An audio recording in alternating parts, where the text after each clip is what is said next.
पवारांचा अंदाजही खरा ठरला. अनेकांना वाटत होतं अजित पवारांच्या बसकी बात नाही. तेही खरं ठरलं. पडद्यामागचा डायरेक्टरही फुटला आणि फरांग्याबाबांची भविष्यवाणी सुद्धा खरी ठरताना दिसतीये. कालची तारीख 17/12. धनंजय मुंडे दिल्लीत. माणिकराव कोकाटे यांचा रात्री 8-8:30च्या दरम्यान राजीनामा. रुग्णालयात भरती असलेले छगन भुजबळ, वैष्णवी हगवणे, संपत मुंडे, तनिषा भिसे. मृत्यू प्रकरणावर रडारवर आलेल्या रुपाली चाकणकर. जमिनी खरेदी प्रकरणामध्ये अडचणीत आलेले उपमुख्यमंत्री अजित पवारांचे पुत्र पार्थ पवार, ज्यांना वाचवता वाचवता नाकी नऊ आली. अजित पवारांना नेते मानणारे कार्यकर्त्यांची पोरं सुद्धा आता अजित पवारांविरोधात दंड थोपटून लागलेत. हक्काचं पुन्हा जातंय म्हटल्यावर आघाडी करण्यासाठी ज्या काकांचे वय झाले म्हणून पक्ष फोडला होता, त्याच काकांना मला वाचवा म्हणायची वेळ अजित पवारांवर आली. धनंजय मुंडे दिल्लीत जातात, शहांना भेटतात. त्यापाठोपाठ सुनील तटकरेही दिल्लीत, प्रफुल्ल पटेलही दिल्लीत. दोघेही शहांना भेटतायत. पडद्यामागचा सगळा सिक्वेन्स सांगतोय राजकीय मोठं काहीतरी घडतं. फरांदे बाबांचा संदर्भ मी यासाठी जोडला कारण त्यांनी यावेळची भविष्यवाणी अशी केली होती की 2025 या सालामध्ये राजकीय उलथापालथी अटळ आहेत. 2026 हे वर्ष सुरू होण्यासाठी फक्त खाली 10-12 दिवसांचा अवधी राहिला आणि वर्षही आत्ताच म्हणजे 23 नोव्हेंबरला वर्षपूर्ती जी आहे ती महायुतीच्या सरकारला झाली आणि पुढच्या 1 महिन्यात आणखी एका मंत्र्याची विकेट पडली. आता पुढचे जे फुटणार आहेत ते सुद्धा दिग्गज आहेत, ताकदीचे आहेत आणि मंत्रीसुद्धा. त्याच लिस्टमध्ये पहिलं नाव फुटतं ते म्हणजे धनंजय मुंडे यांचं. धनंजय मुंडे कसे फुटू शकतात? तर खरं अमित शहांच्या भेटीला धनंजय मुंडे दिल्लीत जातात आणि अजित पवारांचे नेते म्हणतात काही नको बुवा मला. ते दिल्लीत कधी गेले, का गेले, कशासाठी गेले हे माहिती नाही, कारण मुंबईत धनंजय मुंडे यांचा हायकमांड आलंय.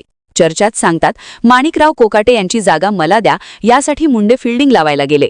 छगन भुजबळ या हॉस्पिटलमध्ये रुग्णालयामध्ये आहेत.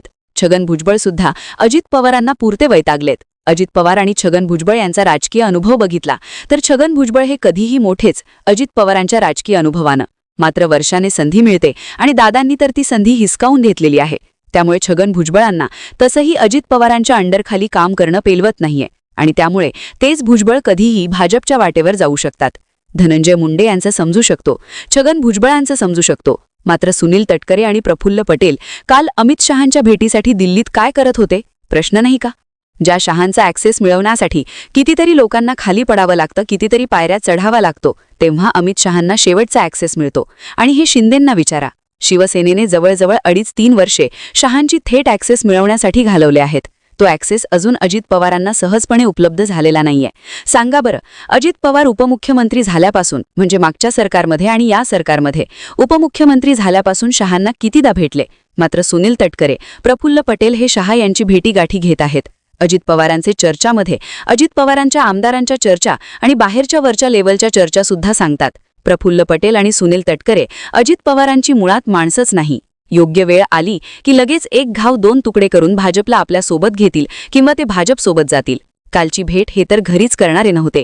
नाहीतर विचार करा, ज्या अजित पवारांनी सूरज चव्हाणांना छावा संघटनेच्या अध्यक्षाला मारहाण केली म्हणून पक्षातून काढली, त्याची हकालपट्टी केली, त्याला सरचिटणीस पद देऊन पुन्हा त्याचा उदो करणारे सुनील तटकरे होते. अजित पवार तिथे म्हटले काही नको असं सूरज चव्हाणला कधी आणि कोणी पक्षात घेतलं याचा काही ठावठिकाणा नाही. अर्थात सिक्वेन्स जोडायचे जर ठरले तर हे कळतंय की पवारांचा अंदाज खरा ठरत होता. पवार 2-2.5 वर्षांपासून शांत होते. पवार अजित पवार आपलेच किंवा दादा आपलाच किंवा घरच्यांच्या कुटुंबाच्या प्रेशरमुळे सामावून घेत असतील, एकत्र उठबस करतही असतील. मात्र अजित पवारांची क्षमता किती आहे? अजित पवारांना किती राजकारण पेलू शकतं? अजित पवारांना राजकारणात किती टिकाव धरता येऊ शकतो हे दाखवण्यासाठी अजित पवारांना मागच्या 2.5 वर्षांपासून ढील देखील दिली होती. आणि 2 वर्षांमध्ये अजित पवारांच्या नेतृत्वाखालील 2 मंत्र्यांच्या विकेट पडतात. बरं, असं नाहीये की महाविकास आघाडीच्या काळात हे घडलं नव्हतं. महाविकास आघाडीच्या काळात सुद्धा संजय राठोड यांची विकेट टिकटॉक स्टार प्रकरणी एका मुलीच्या आत्महत्या झाली त्यावेळी गेली होती आणि अनिल देशमुखांवर हे भ्रष्टाचाराचे आरोप झाले तेव्हाही गेली होती. मात्र आता जे घडतंय ते आणखी भयानक घडणार आहे. आणि येणाऱ्या फरांदे बाबांच्या भविष्यवाण्या लक्षात घेतल्या, सध्याचा राजकीय कल्लोळ लक्षात घेतला आणि अजित पवारांचे नेते अडचणीत येण्याचे एकामागून एक असे जर प्रकरण बघितले तर पुढच्या 3 घटना ह्या घडणार आहे. या 3 घटना समजून घेणे. आता आपण त्या 3 घटनांकडे येऊया ज्या घटना भविष्यामध्ये घडू शकतात. मुळात दिसताना असं दिसतंय की शिंदे आणि भाजप म्हणजे फडणवीस यांच्यामध्ये बिनसलंय. जसं मी याआधीच्या व्हिडिओमध्ये सांगितलं होतं, संजय शिरसाट, योगेश कदम, दादा भुसे, संदीपान भुमरे अशी अनेक प्रकरणं आहेत. श्रीकांत शिंदे यांच्यावरती सुद्धा ती तलवार कायम आहे. हे सगळं घडत असताना शिंदे त्यांच्या मंत्र्यांना शांत ठेवतात. साम दाम दंड भेद ही रणनीती वापरतात. एवढंच बघा ना, जेव्हा महायुती फुटत होती, म्हणजे नगर परिषदेच्या निवडणुका युती म्हणून लढवायच्या नाही लढवायच्या हा प्रश्न होता, रवींद्र चव्हाण एकनाथ शिंदे यांना पायाखाली तुडवून यापर्यंतची राजकीय प्रोसेस करत होते. अनेक कार्यकर्ते अनेक ठिकाणी, रवींद्र चव्हाण वनमंत्री गणेश नाईक यांनी फिल्डिंग लावली होती आणि शिंदे यांचा पक्ष उभा कसा फुटेल यासाठीची रणनीती आखत होते. त्यावेळी शिंदे आणि शिंदे यांचे सगळे मंत्री एका बाजूला झाले होते, एकवटले होते. सरसगट सगळ्या मंत्र्यांनी कॅबिनेटवरती बहिष्कार टाकला होता. आजही ज्यावेळी विषय हा शिंदेंवरती येतो, त्यावेळी हे सगळेच्या सगळे शिंदे गटाचे आमदार मंत्री जे आहेत ते भाजपला अंगावर घेण्याची भाषा करतात. हे अजित पवारांबाबत घडताना दिसतंय. पार पवारांवर ज्यावेळी जमीन व्यवहारांचे आरोप झाले होते, त्यावेळी अजित पवारांच्या बाजूने कोण उभं राहिलं होतं? आताही माणिकराव कोकाटे यांच्याबाबत जे प्रकरण समोर आलेले होते, माणिकराव कोकाटे यांच्या बाजूने अजित पवारांचे कोणते नेते उभे राहिले होते? धनंजय मुंडे यांना डिफेन्स करण्यासाठी कोणी आलं नाही, माणिकराव कोकाटे नाही आले. अजित पवार स्वतः जेव्हा जेव्हा अडचणीत येतात, त्याही वेळी एकाकी लढाई जी आहे ती अजित पवारांना लढावी लागते. आणि त्यामुळे ही पहिली घटना सांगते की जर महायुतीमध्ये सगळ्यात आधी कोणाची विकेट पडणार असेल तर ते आहेत अजित पवार. दुसरी घटना, सुप्रिया सुळे, रोहित पवार, शरद पवार हे अजित पवारांच्या मदतीला धावलेत. पार पवारांचे प्रकरण समोर आलं. सुप्रिया सुळे म्हणाल्या, नाही, मला पार्टीने सांगितलं, मी आत्या आहे, त्याची आत्या, मी असं काही केले नाही, मी विश्वास ठेवला. ज्यावेळी अजित पवारांनी IPS अंजना कृष्णा यांच्याबाबत वादग्रस्त वक्तव्य केलं होतं, त्यावेळी रोहित पवार म्हणाले, नाही, दादांची तशी स्टाईल आहे. शरद पवारांना विचारलं, पार्थ पवारांवर गुन्हा का दाखल झाला नाही? हे म्हणजे भाजपला, फडणवीसांना विचारलं पाहिजे, त्यांनी गुन्हा का दाखल केला नाही? शरद पवार तरी तोंडावर बोट ठेवून राहिले. मात्र इतर वेळी पवारांचा पक्ष अजित पवारांना डिफेन्स करतो, पण अजित पवारांसोबत असलेले मंत्री मात्र डिफेन्स करत नाही.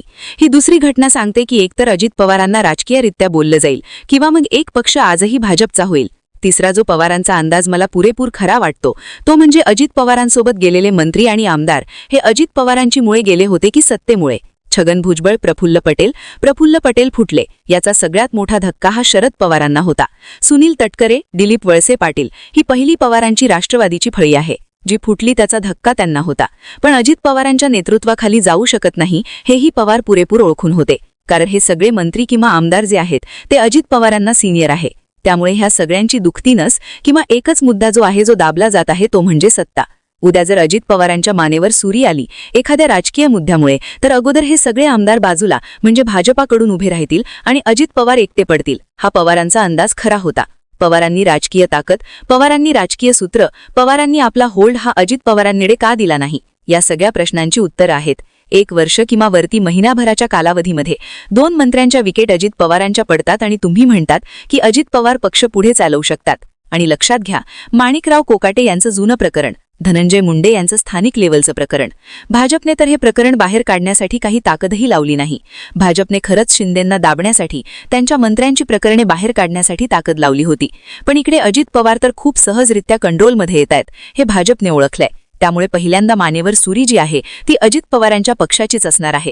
कसं पाहता ह्या सगळ्या घडामोडींकडे? कमेंट सेक्शनमध्ये जरूर व्यक्त व्हा. जय महाराष्ट्र.